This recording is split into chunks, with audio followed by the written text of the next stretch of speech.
dari total 1,5 juta masyarakat Indonesia memenuhi ruang website, itu ada belasan kasus yang sudah dilaporkan, dan kita akan gercep cepat memastikan bahwa ada tindak lanjut.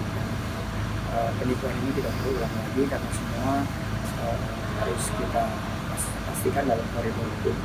Saya ingin mengimbau kepada seluruh masyarakat, jika tidak memiliki tiket, ya tentunya bisa nonton di YouTube saja, tidak perlu mencari-cari apalagi sampai meminjam uang.